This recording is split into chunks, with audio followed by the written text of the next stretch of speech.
Halo guys, balik lagi di channel gue Henry GVD. Kali ini kita akan lanjut mereview manhwa yang berjudul Magic Emperor chapter 566. Nah, di sini kalau kalian yang ngerasa bingung ya sama chapter atau terbarunya, yang dimana di sini seperti chapternya dikit ya.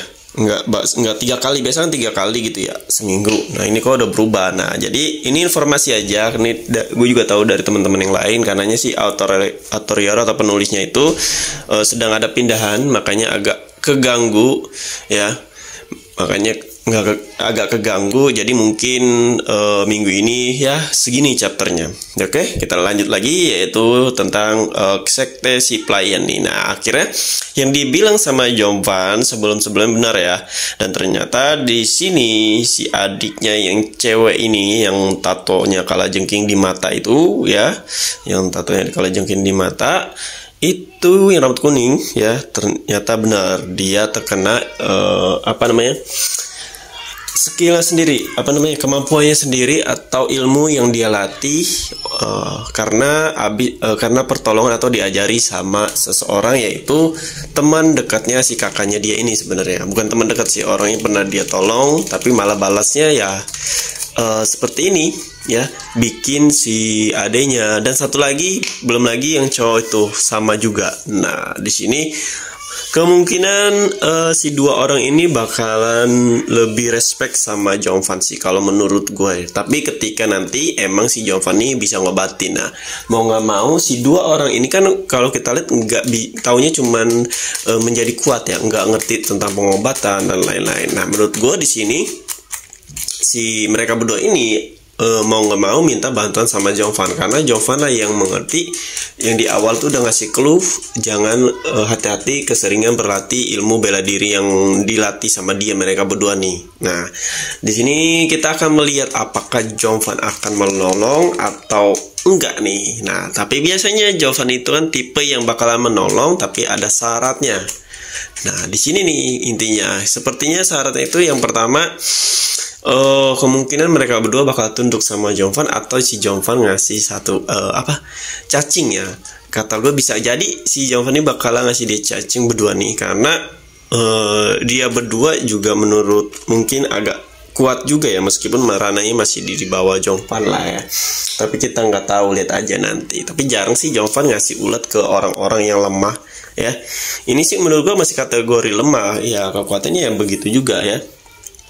Nah, di sini juga kemungkinan juga kita kan belum lihat nih si anak dari si ketua ya, dari pelayan ya, salah satu pelayan yang laki-laki itu guys, yang dipegang lah lengannya sama si pundaknya sama si Jovan, yang Jovan tahu kalau dia itu sedang berlatih ilmu yang berbahaya. Nah, di sini menurut gua entah nasibnya sama kayak si cewek rambut kuning itu, atau dia juga ikut meninggal, malah dia lebih parah meninggal. Nah di sini kita belum tahu kondisinya karena belum dimunculkan lagi ya. Kemungkinan sih minggu depan lah ya, minggu ini dimunculkan lah, masih ada nih hari-hari ini. Nanti di chapternya yang terbaru bakalan ketahuan. Nah nanti diobatin tuh sama Jovan ya kemungkinan. Tapi gue nggak tahu diobati langsung atau ada obat dari luar yang dibutuhkan Jovan tapi nggak ada di tempatnya si pelayan. Nah dari sini kita akan melihat bagaimana si Jovan entah itu menjadi pemimpin langsung dari pelayan atau dia cuma jadi kaisar bayangan seperti biasa yang dia lakukan di waktu kekaisaran guys. Ya, emang ngeyel nih yang cewek ini masih dua orang ini emang ngeyel. Di awal udah dikasih peringatan tapi masih aja nggak dengerin. Nah akhirnya seperti ini nih ya kan. Tapi masih ada salah satu tetua juga sih di situ juga, kayak kakek itu juga karena dia itu juga sebenarnya kuat tapi hanya bersembunyi aja di tempat tersebut guys. Ya, di sini gue nggak tahu apakah ini emang penyebab dari dua orang ini yang emang si cewek ini yang memaksa dia harus mengeluarkan kekuatannya dan berakhir seperti ini, atau ada seseorang yang emang memacu dia tuh biar gunain 100% kekuatannya dan akhirnya kena efeknya seperti ini nih. Nah ini belum kelihatan jelas karena di sini chapternya masih berakhir di pembahasan tentang pelaku ya, dan kenapa bisa seperti ini. Nah, jadi kalau menurut gue, asumsi gue itu kemungkinan lawannya itu seseorang yang emang dikenal sama orang yang ngasih ilmu ini nih. Kalau menurut gue ya, dia tuh kayak sengaja dua orang ini dijadiin samsak buat si satu lagi, mungkin murid intinya, murid yang benar-benar dianggap murid ya. Kalau dua orang ini kemungkinan bukan ya, yang si rambut kuning itu adanya dia, itu sebenarnya bukan. Nah, jadi yang nganterin ini dua orang nih. Nah, jadi di sini si cewek ini mau balas dendam, tapi karena peraturan di sekte demonik ya, pelayan itu nggak berhak menyentuh murid luar atau dalam ya, karena kan dia pelayan. Jadi pelayan itu cuman ya, tugas pelayan apa sih ya kan, senyum, apapun yang terjadi dia harus melayani dengan baik ya kan, kalau di sekte demonik ya. Nah, makanya ada aturan seperti itu. Jadi kalau sampai dia balas dendam ya, kalau dia mau balas dendam itu pun dia harus masuk ke murid luar ya. Nah, di sini kalau menurut gue nih, nanti mereka berdua nih memberikan kesepakatan sama Jongvan ya kan, ibaratnya tunduklah si mereka berdua ini asal Jongvan mau nolong dia buat bawa si pelaku ya, atau buat balas dendam, atau ngebantu si dia juga buat jadi murid sekte luar.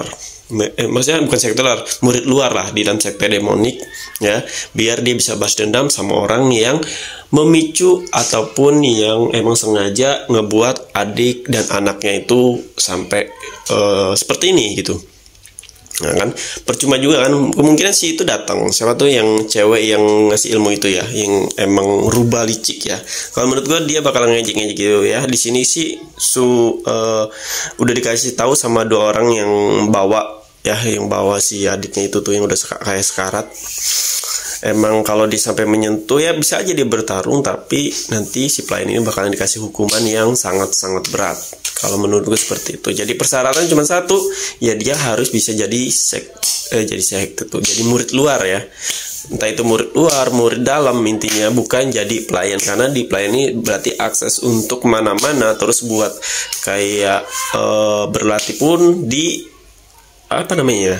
dibatasi lah ya, sulit buat mereka maju untuk berkembang ke depannya sampai hukuman mereka dicabut, baru mereka bisa masuk ke sekte luar ya. Kemungkinan nanti si Jongvan dulu, baru yang lain ngikut, kalau kata gue sih begitu ya. Cuman di sini cuman beberapa orang yang kemungkinan yang bakalan si Jongvan bawa atau jadi timnya dia. Oke. Nah, ini orang-orang yang kayak ini murid luar juga. Dua orang ini masih kerocok, kayaknya ilmunya juga nggak sepadan sebenarnya sama dua orang ini. Cuma kan karena aturannya yang membuat nggak boleh menyentuh murid luar. Jadi begini guys, mereka hanya bisa pasrah. Oke. Mungkin sampai sini aja yang bisa gue kasih tahu ke kalian. Nanti kita ngeliat ke depannya gimana Jongvan buat menolong mereka semua. Dan sampai jumpa lagi di next video.